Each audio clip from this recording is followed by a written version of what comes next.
Ang vlog na ito ay tungkol sa ano nga ba ang pwede mong gamiting product kapag nagtayo ka ng small cafe. Yo, what's up sa inyo mga boss madam? Ako nga pala si Boss A at ako ay isang aspiring entrepreneur dito sa Cambuyao, Laguna. So mga boss madam, i-share ko sa inyo ang aming ginagamit na product sa aming small cafe. By the way mga boss madam, disclaimer lamang, ito ay aming personal preference kaya nasa sa inyo kung gusto nyo gumamit ng mamahalin or yung mga leading product dyan sa market. But before that mga boss madam, gusto ko munang ipakita sa inyo ang aming menu. Ito ang aming iced coffee at hot coffee. As you can see mga boss madam, marami kaming flavor na pagpipilian.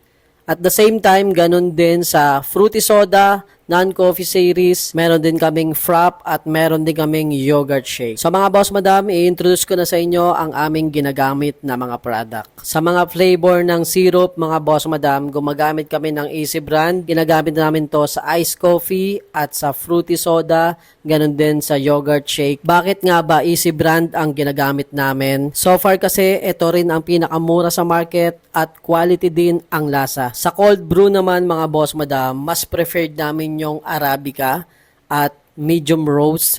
So hindi ko na ituturo sa inyo mga boss madam kung paano gumawa ng cold brew dahil marami ng tutorial niyan sa TikTok at sa YouTube. Hindi rin kami gumagamit ng fresh milk mga boss madam dahil ang Easy Brand ay meron ng ino-offer na powdered milk. At the same time, napaka-quality din ang lasa nito mga boss madam. At dahil nga pang masa at pang student ang aming mga price, ito ang ginagamit namin. Dahil sa pagnenegosyo mga boss madam, lagi mong i-considered at napaka-importante ng costing. Sa fruity soda namin mga boss madam, gumagamit kami ng lemon lime drink pero mas pinipili namin na bilhin yung nasa Dali dahil mas mura siya pero same taste ng leading brand. For more video like this, please follow me. See you sa next vlog.